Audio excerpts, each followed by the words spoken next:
Welcome back to the Commanders Declassified Podcast, your primary, your only, your best, your favorite, your most desired podcast on all things Washington Commanders. I am LE. Brian is in the building. Eric is in the house. What's up, peoples? What's up? I want to know how you get in this building. I'm stuck in a house. All right. LE's in the bunker. Yeah, in the bunker. We're going to talk about our 5 things that we're most looking forward to in the 2024 season. There is a lot to be excited about. But real quick, Brian, I want to get your thoughts on the hirings in the NFL. The guy, DeMeco Ryans, getting hired in Houston. Brian, is that a good move for the Texans? Oh, it's an absolutely great move. DeMeco Ryans is one of the best up-and-coming young head coach candidates out there. I mean, he's an excellent defensive coordinator. His attention to detail really elevated that San Francisco defense the last couple of years, and we saw them up close and personal this season when we played them. So one great hire for them. I was a little worried that the Texans wouldn't make the hire because they've been doing some really dumb things these last couple of years. So I'm glad they came to their senses and made that move. That was a really good move, and I'm excited to see what he does here over this next 6 years. He has a 6-year deal. Is it a good move for DeMeco? If I was DeMeco, I'd stay away from Houston. They're almost as bad as us with the dysfunction, the drama, the ownership. Like, the fans there hate the owner, right? It's a very similar situation to here in the owner. So I hope it is. I think he's got a good deal. I know that's where he was drafted. He's got family, friends, all those types of things in that area. So I'm sure it is a little bit sentimental to him in terms of that was his the franchise that brought him into the league. So I think he will get every opportunity in terms of like resources, right? He's going to be able to draft his quarterback now. He's got it's a really bare roster. They don't have a lot of talent there. He's going to have to start from scratch, but with that, he can build it how he wants to. So he will get a blank check to go and build it how he sees fit. Yeah, I think he's almost dummy-proof for the Texans because of what he means to that area, what he's meant to some of the players there. J.J. Watt was a massive supporter of his. Yeah. I like the move for Houston. I like the move for DeMeco. I think he can overcome the stupidity of that franchise and make something of it. And if he does, he's going to be there a very long time. He's got to hit on the quarterback. We know that too well. Eric, Denver has given up a first and a second-round pick to acquire Sean Payton. Do you like the move for Denver? It's okay. I like Sean Payton. I know you think he's a little overrated, and he might be. The love affair with him is a little strong. I think he's a good coach. I mean, he's 640, 630 career win percentage. Has a winning season like 10 out of 15 years in the league. So he's a really good head coach. I'm not a big fan of giving up assets, but apparently Denver is. They just they're going Rams, I think, and they're just going to mortgage the future. They already owe Russell Wilson a ton of money, and now they're giving up draft picks to bring in a coach. If they win a Super Bowl, fantastic, good for them. Sean Payton would become the first coach to ever win a Super Bowl for 2 different teams, and if he does that, then it's worth it. If not, it's going to be a long couple of years for the Broncos. Yeah. Sean Payton has like a similar career winning percentage to Mike McCarthy. We put that on social media earlier today. And I don't think there's any way that you would argue that you're going to give up a first and a second round pick to get Mike McCarthy. And they both have one Super Bowl. Dallas, yeah, they gave up their offensive coordinator to keep him. Kellen Moore went to the Chargers, and I think that's actually a good move for the Chargers. I don't hate Kellen Moore as a coordinator as much as I think some people do. I think he can be very good. What we really find out is about Dak Prescott, right? If Dak Prescott has his next coordinator looking about the same as what he had Kellen Moore looking, we'll know Dak was the problem. If how many years has Dak been in the league now? 5, 6, 7. It's like a 7-year quarterback. Yeah, I think it's. We know what Dak Prescott is. It doesn't matter who his offensive coordinator. At this point, we know who Dak Prescott is. Yep, that's fair. That's a very, very fair point. Jim Harbaugh did not work out in Denver. He had a second interview for whatever reason. It didn't work out. I think they were probably just using him as leverage with Sean Payton. They had reported Sean Payton wore an orange tie on TV on Saturday, trying to, indicate to the Broncos he's still interested. Blah, blah, blah. Whatever. Good for them. I hope it works out for Russell Wilson's sake. Sean Payton is going to have to figure out that puzzle that was Russell Wilson last year. We'll see what happens. The openings that are still there, Arizona is an opening that is still available. I don't know who's in the lead to go there, but I don't think Jim Harbaugh has any connections to that. So it's probably going to be somebody in the league already. Carolina hired Frank Reich. Houston just got D'Amico Ryan. We talked about that. Denver got Sean Payton. And the Colts are still open, right? But I think we expect them to hire Jeff Saturday as a mere formality. So anyway, all right. Redskins 2.0 over in Indy. Good for them. Good for them. Good. Our ownership nightmare hopefully is almost over. Let them be the laughingstock for a while. Yes. Good on them. Speaking of that, there was a report that came out, Brian, you may have sent it to us, that they expect the ownership to be resolved sometime in March in the owners' meetings. Is that right? Yeah. Jay Glazer of Fox Sports has, he's got his own show and everything like that. But he answered a fan's question. That fan was from Washington, and he said that he expects over the next several weeks for the ownership question to be answered, and that the other owners in the NFL to vote on it by the league meeting. The NFL Owners League meetings like March 26th. So end of March, we could officially have a new owner. Maybe before then, at least get the leaks of who it may be. But officially get voted on end of March. That would be awesome, and that would be fast. That would be really quick. Yeah, I'm not going to get my hopes up just because that's such a quick turnaround. Yeah, I genuinely want it to happen, but man, that's a lot of stuff that's got to move in a short amount of time. So that's been the target for a while, though. I mean, we've heard that since really almost after they listed the team. I think. Yeah. And they said that I think Glazer was the one that said it even back then, and kind of everybody lashed on his coattails. And a lot of the beat reporters are saying it's going to happen. Like, it seems to be moving very quickly. When a bunch of rich guys all get on the same page, things move along quickly. Yeah, the $6.3 billion or more will motivate some people to move a little bit quicker. So hopefully, for all of the fans' sake, that it stays on that timeline. Yeah. Brian, just withdraw it from your Roth IRA and go ahead and send it over to Dan Snyder and get this thing done. Here's my $20. The odds for the Commanders' next owner have been updated on bookies.com. I don't know who they are. I don't generally interact with the site, but they have Bezos and Jay-Z at plus 200 as the favorites, barely. If you remember in the beginning, they were heavy favorites. I think it's looking less and less likely that they're going to be involved. Josh Harris's group is plus 250 at 28.6% probability. I think he's probably one of the leaders in the clubhouse at this point, if you listen to local media. The Egbali group, they are plus 500, 16.7%. They are fast risers. I think they've cooled off a little bit in terms of probability, but that's who I'm going to say is the favorite to land this deal. I have no idea, but that's just a guess I'm making. Josh Henry's group, plus 700, 12.5%. And then our friend Dan Snyder is plus 1,500, 6.3%. Let it go, man. Let it go. The ultimate heel move to retain the franchise.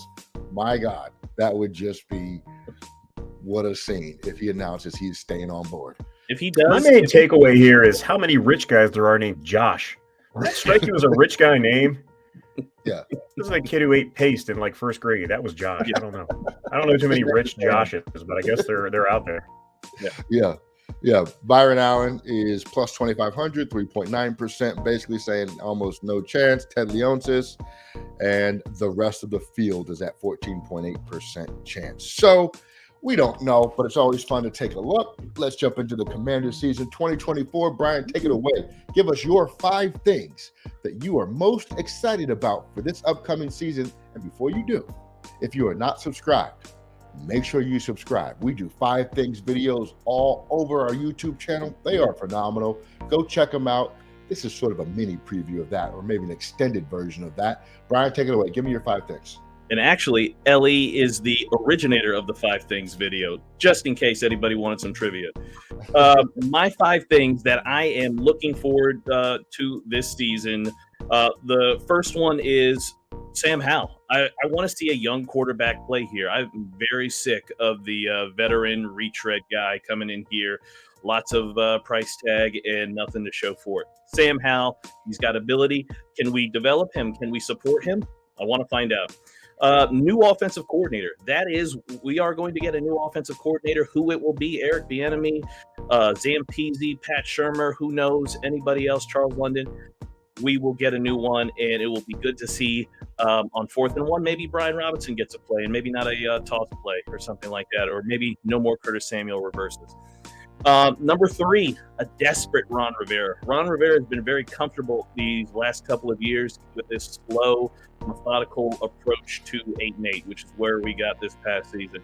I want to see a more motivated Ron Rivera, a more aggressive Ron Rivera, and hopefully a desperate one to save his job makes us, or lets him know, or he can make some better decisions or some different decisions, because we need it. We can't keep doing the same thing and expecting a different result. Number four, we're 1 year closer to 2024, which I think is going to be a bigger reset and a bigger, event for Commanders fans with this entire, new ownership change. And then my last reason for excitement is the same reason I just said. We're 1 year closer to 2024, so there's a whole bunch more coming. Just got to get through this year. There we go. That's You it. cheated on the test, but The great reset coming in 2024. Yeah. the The great reset. you know what?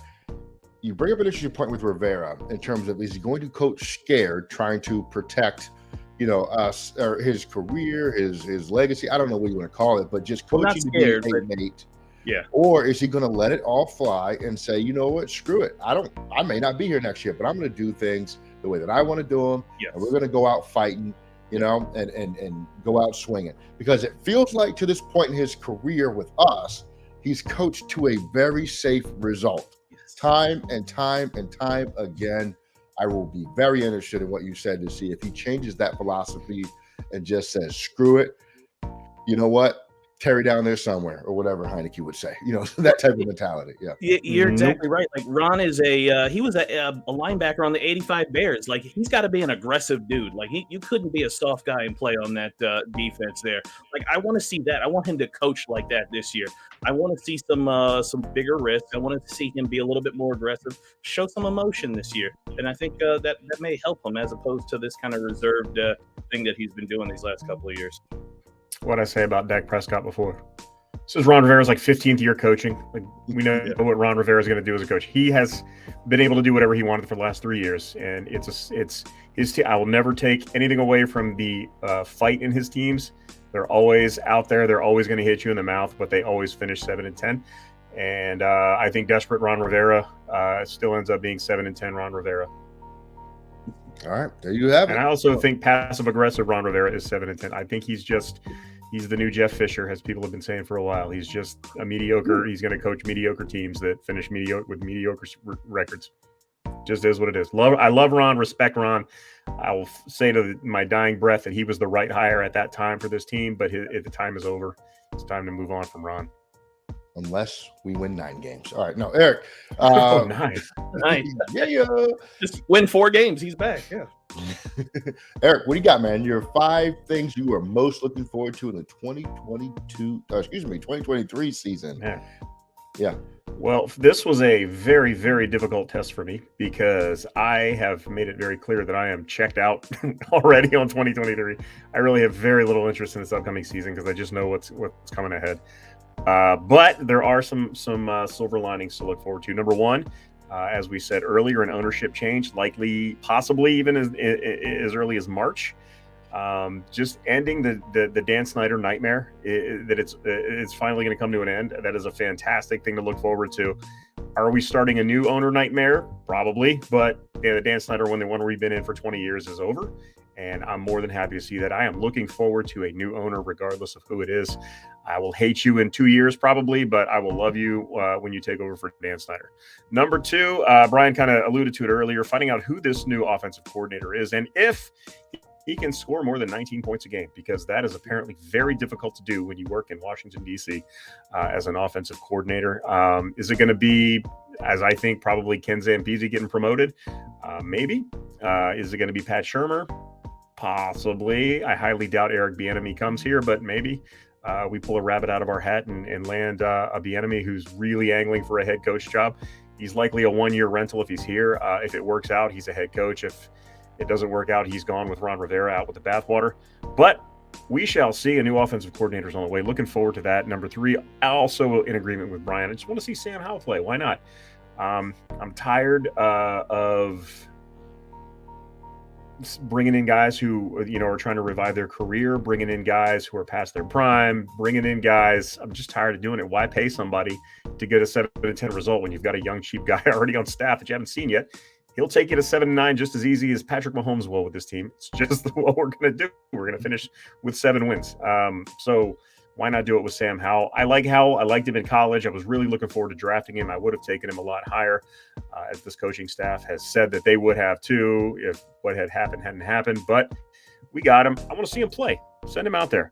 Number 3, the draft. I'm looking forward to this draft. Because we're going to the coaching staff, the front office likely won't be around past this year, but there is an opportunity to add some players who will, some building block type players. I'm talking about a franchise left tackle. Brian, you did a great mock draft this week. And I liked the Christian Gonzalez pick. I love the guy. As if you can land a lockdown corner at 16, go for it. I'm a left tackle guy. I'll always pick a left tackle when there. I think somebody like Broderick Jones is going to be there, and I will take him in a heartbeat.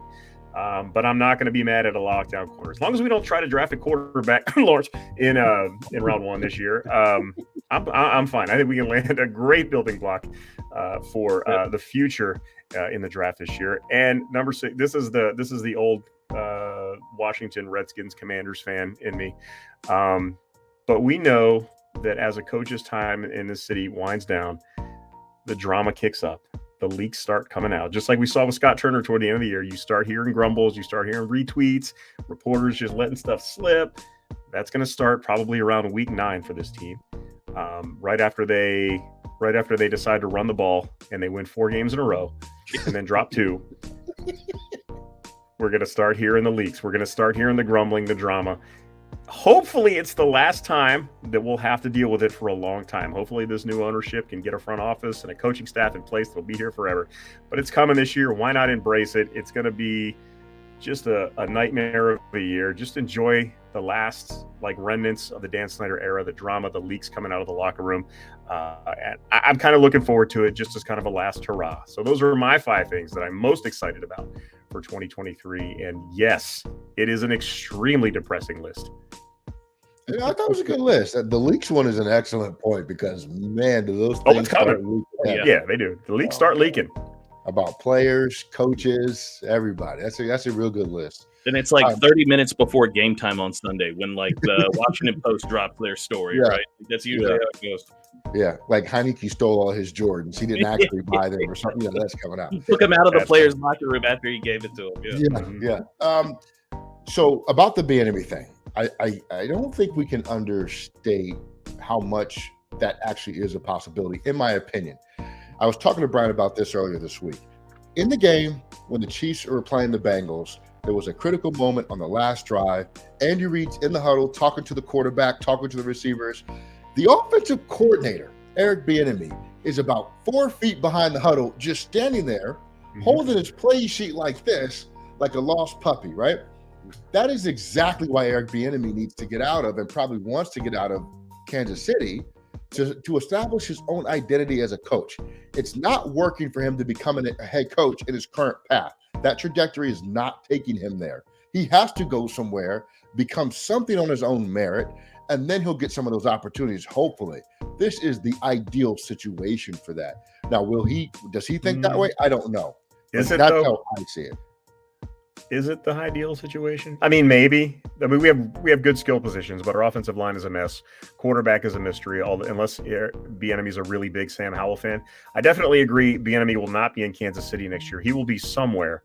He might be here.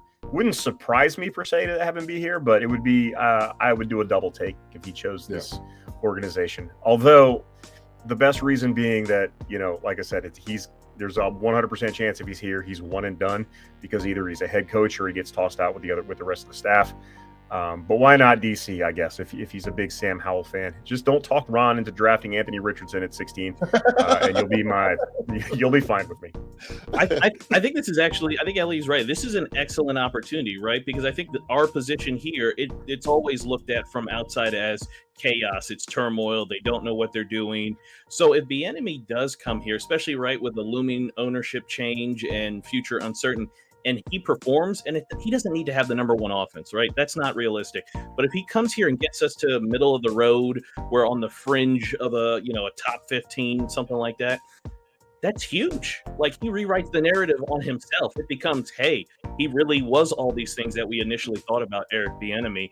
And I think that opens up those opportunities, like Eric, like you said, for a head coach. I think those become a real possibility again, because if he stays in Kansas City, he's just the superficial interviewer for to kick off the hiring cycle. It's like, all right, Eric Bieniemy got interviewed, so it's time to actually hire the real people. So I think this is a really good thing.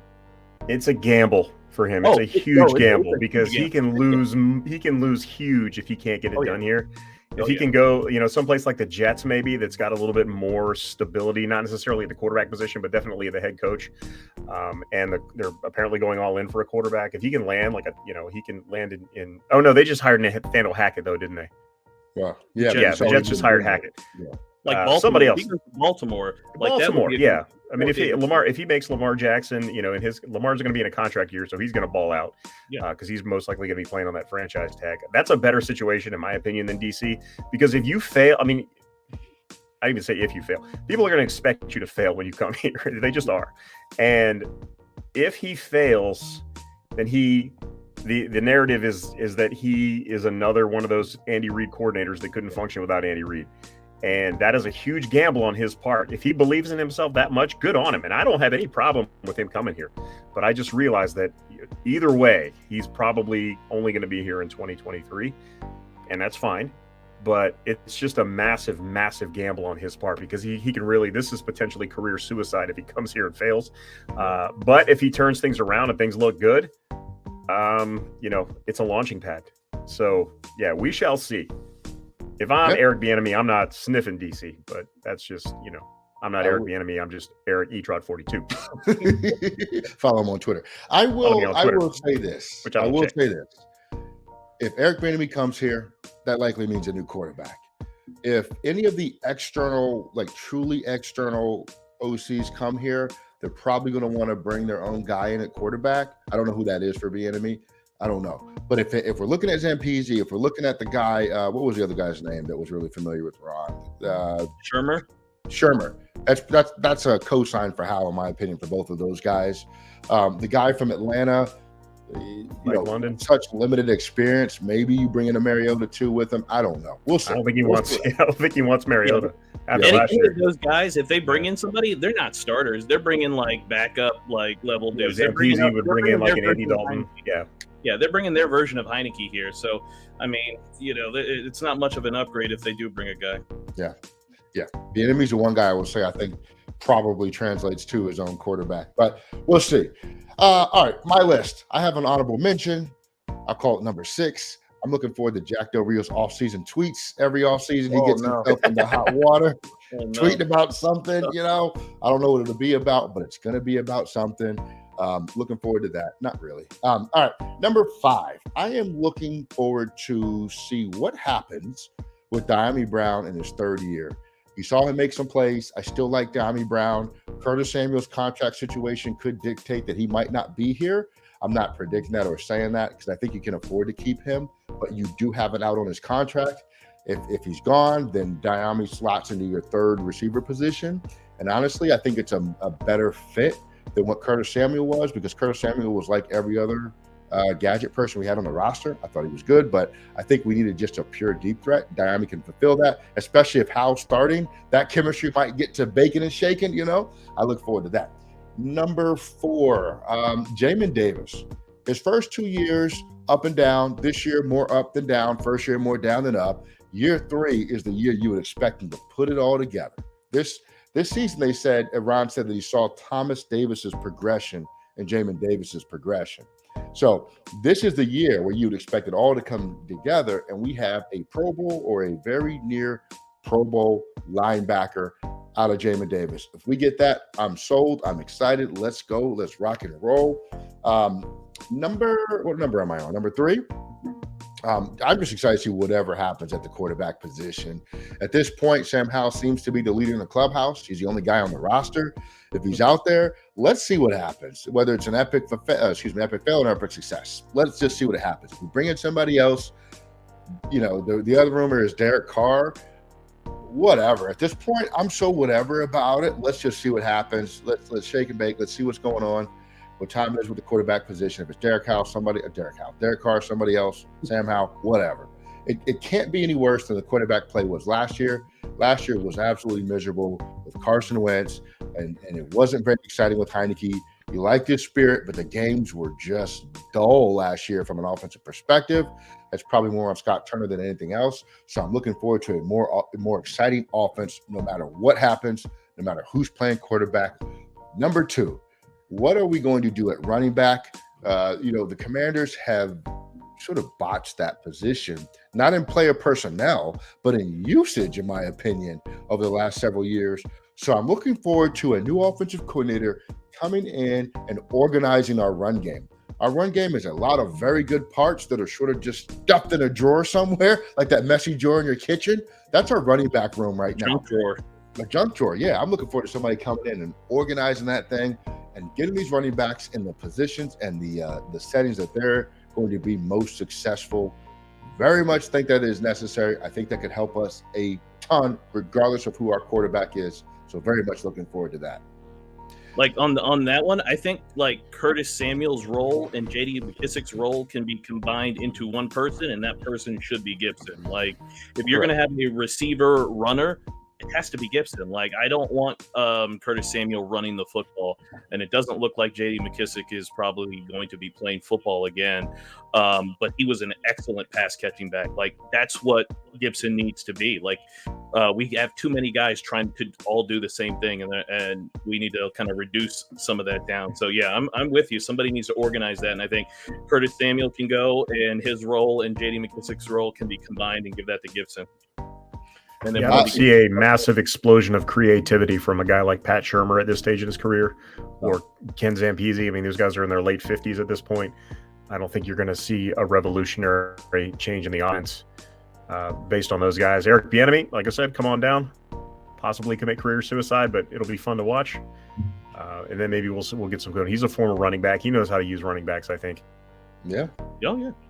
Natron means business's backup in San Diego all those years ago. Hey, he was the Eric sleeping with Bieniemy, as Chris Berman used to say. Yes, Chris Berman's famous lines. He was a beast at Colorado. I remember him. I remember at Colorado. Oh, he was a stud in Colorado. Yeah, in college, he was a monster. Well, he was also the Heisman candidate. He was like 5th in Heisman voting that year. He was really good. Was he? Wow. Yeah. Okay. Yeah. Continue my list. Over at UCLA, he was the running back coach there, and then he was also with the Minnesota Vikings when AP was running and getting a bunch of yards. So he can coach running back. So if he comes, it should be an upgrade. He's a poor man's Randy Jordan. Speaking of running backs and underrated in Minnesota, Robert Smith does not get Robert Smith for how good he and was good. An excellent announcer on CBS. Yes, he is. Or is it Fox? He's really good. All right, we're getting into the junk drawer. All right, number 2, Brian Robinson's progression. Brian Robinson had the incident where he got shot. He came back on the field. He was a power running back. He was effective in grinding out short yardage situations. What I want to see the most from this guy, you guys know this, is there explosion and explosiveness to his game that just wasn't there because of the injuries that had happened. Is he going to develop that? Is he going to work on that? Is he going to come back a little bit more explosive to turn those 3.5-yard gains into 7-yard gains, into 15-yard gains, and possibly into 30-yard gains? Is he going to prove to have that ability? If he does, I'm all in. If he doesn't, let's re-rack that running back situation. But I want to see what he can do with a fully healthy offseason this offseason and come back and maximize his abilities and shut me up about Brian Robinson Jr. forever. Okay? Number I think one. You saw it. I think you saw it at the end of the year, though. You saw he was getting more and more explosive as the year went off. Those first games. So I think there is a gear there that'll show up come September, as long as he stays away from Ben's Chili Bowl. Yeah, I hope we see it. My number one thing is really for the fans. I want to see how the game day experience, both on TV and at home, on the field and off the field, changes for fans who spend their hard-earned money and their hard-earned time watching this football team and everything that they go through. Fans deserve a winner. Fans deserve a good experience. And as a fan ambassador, we were brought in to try to help that. But you know what? Things change. Things happen. I just want to see that actually come to fruition where we have something we can brag about. You saw it with the Eagles. Brian, how long did it take the Eagles to turn themselves around? 2 years. This is Nick Sirianni's second year. They're in the Super Bowl. And also think about this. Jalen Hurts for them was more of an afterthought. They were still in the Carson Wentz business at that time, and they thought they were going to make it work with him. Carson was not happy with the Jalen Hurts draft, and they had to move on from him. And then they committed to Jalen Hurts. And when they did that and they changed it, look where they are now. Aggressive front office moves by Howie Roseman, and they are one of the top teams. 2 Super Bowl appearances in 5 years with a completely different coaching staff and almost completely different roster as well, too. Pretty impressive, and hopefully something we can start getting here in 2024. Yeah, and I think for us, it's going to take a new owner. We'll see if it takes a new coach. It's going to take a lot, but it can happen quickly. The Eagles are evidence of that. The Bengals are evidence of that. It can happen. You got to hit on the number one position, though, and that's quarterback. You cannot win in this league without somebody there. You have good stories. They get you to a certain point, but you cannot go far in this league without a quarterback. So all of those things are good things. I have another honorable mention. The health of Benjamin This is like 5 things. You're up to 13. I'm like at 98, right? Benjamin St. Juste was so freaking good last year when he was healthy. But then he got injured. Again. And God knows I'm not going to say what the injuries are because he doesn't like that. He shouted at us on Twitter years ago about that. But don't worry, he won't remember. He won't remember what they are. Oh, I see what you did there. Oh, like that, Brian. All right, but I hope he stays healthy because he was trending towards one of the top cornerbacks in the league. And every mock draft that's out there, including Brian's that he did, you can find on commanders247.com. Go check it out. Has us taking a defensive back in the first round. I can't find one that doesn't have us taking a defensive back in the first round, which I think is smart. But what's the health of Benjamin St. Juste going to be? I don't know. He's very similar to our second round pick, Cosme. Cosme, when he plays, is good, but Cosme never plays. He's been in and out of the lineup constantly. Then they started having him split time with Cornelius Lucas, and now there's talk that he's going to be moved into guard. So he's another guy that has to get healthy and or figure out what he's doing, whether it's going to be guard or tackle. But, I mean, he's got to stay on the field. Otherwise, I mean, it's, he's just going to be a backup. And if you can pair St. Juste with another big corner like a Christian Gonzalez, with Kendall Fuller in the slot, I mean, that's a formidable secondary because now you've got, Bobby McCain can be, the dime corner. You've got 2 very good, very capable safeties this year. This can be a really good secondary with a healthy St. Juste. And if you pair them with, there's guys in the second round that are going to be available at corner too. Stay tuned for my mock draft. So I think you're right. I think St. Juste would be a huge boon if he could just stay on the field. But we can say that about 3/4 of our roster, unfortunately. Absolutely. I'm going to get your final thoughts in a second, but Huntley from the Ravens, the quarterback, was named to the Pro Bowl. What in God's name is happening there? My guy had like 7 touchdowns this year passing and including the playoffs, that is, and 10 picks. How did he earn his way to the playoffs? Brian, do you have a clue? Yeah, all the other AFC quarterbacks who were they were either in the playoffs late and just turned it down. So I don't know why they just didn't give one out instead of just giving it to a guy who doesn't really deserve it. But I mean, hey, good for him. He gets a trip to where? Miami? I don't know if they still do it. Orlando, isn't it? Oh, it's Orlando. Is it Orlando? Okay. That's kind Yeah, of I the think thing. so. You used to get a trip to Hawaii, Yep. and you had to play. Now you get to go to Orlando and play dodgeball. I can't Yeah. imagine why people don't want to go to the Pro Yeah. Bowl. Yeah, I think that's it. They just Let's couldn't go find to. guys. Let's go And there, especially and we'll do a sack race. We're gonna do like elementary school field day activities instead of playing an Yeah. actual football game. Which the football game was a joke, but like I totally get it. At least move it back to Hawaii if you're gonna have some bobo stuff like dodgeball as your activities. And the Manning brothers are just move it back to someplace that people actually want to go. Yeah. Like I mean, no offense, these guys even at league minimum, you can afford a weekend in Orlando. Like Right. I mean, I don't even make anywhere close to league minimum in the NFL, and I could probably go to Orlando this weekend if I wanted to. It's not that big of a deal. So make it a big deal, and maybe guys will want to come back. Put it in like Singapore, or like have it someplace cool. Move it to Europe, like Orlando. Come on, man, Orlando. Nothing against Orlando, Central Florida. My daughter went to school in Central Florida. Spent a lot of time there. Hate Orlando though. Sucks. Miserable hole. Worst traffic. It's just like DC level traffic in a city like a third of the size.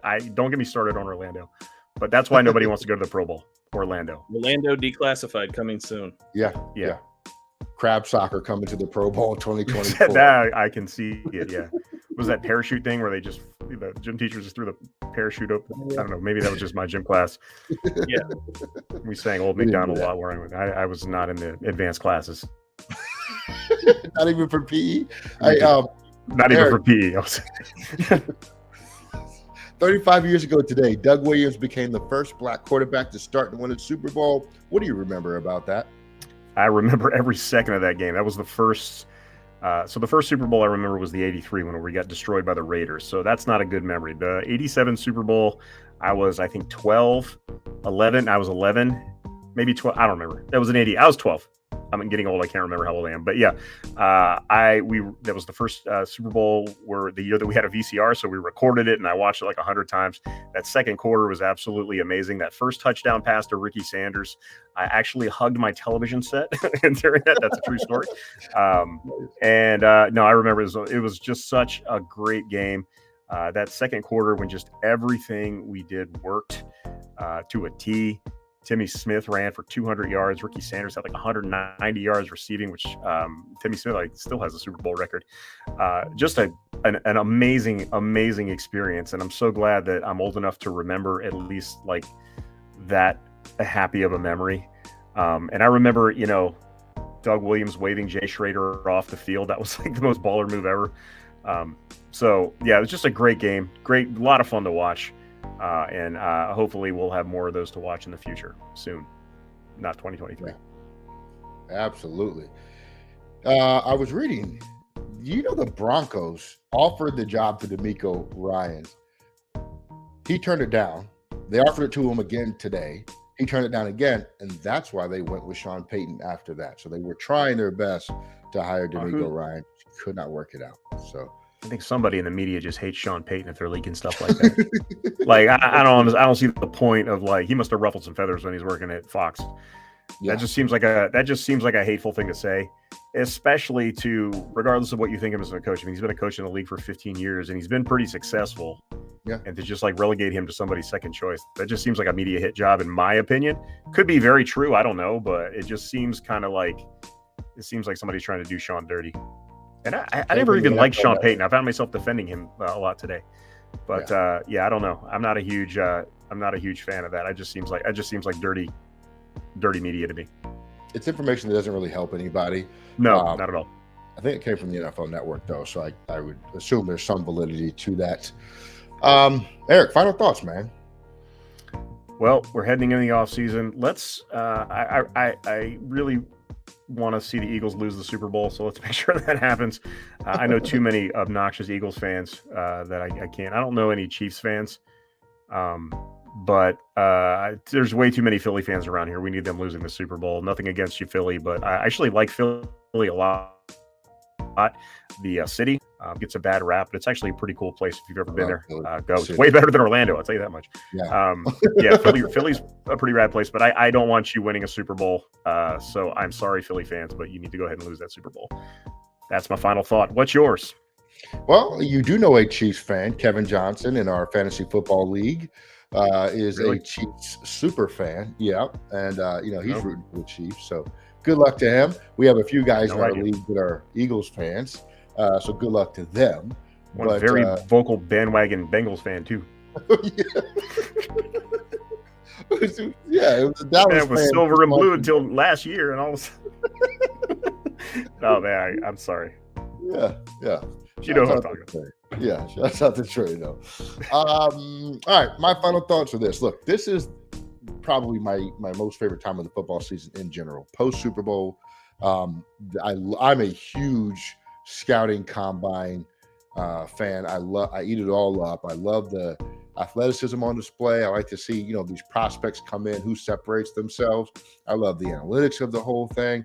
There is just so much that I enjoy about the scouting combine process that leads into the draft, and then you get this new player that you're just so certain is going to change your franchise's future. Whether they do or not doesn't matter at this point of the season or off season. It's just all about hope and opportunity at this point. Don't screw it up, Commanders. Let's do something exciting. You know that the scouting combine is February 27th through March 6th. Free agency now is middle of March, I think it is. March. That's going to be very telling to see what we do. Probably nothing. We don't do a lot in free agency, but you know what? Something to get excited about. The rumors start flying. That's always fun. I think as a football fan of a team that just hasn't been very good, there is nothing more fun than this time of season because we're just as good as everybody else at participating in the offseason one way or another, at least from the rumors perspective. I am looking forward to it, just like I am looking forward to our next episode, Eric. But for now, we are done here. If you made it this far, make sure you subscribe. Leave in the comments. I know some of you guys do a great job, and I really want to give you guys a shout out of leaving comments for us all the time, but there's so many of you. I can't remember them all right now. Leave comments. Tell us what you're looking forward to in the 2023 season. And you can even tell us what you're not looking forward to in the 2023 season. We'll read it, and we'll look forward to it. So subscribe. If you're on audio, subscribe. Give us a thumbs up. Recommend us to whoever you want to recommend us to. We appreciate it all. Eric, I think we're out of here, man. I think we out. Brian says bye.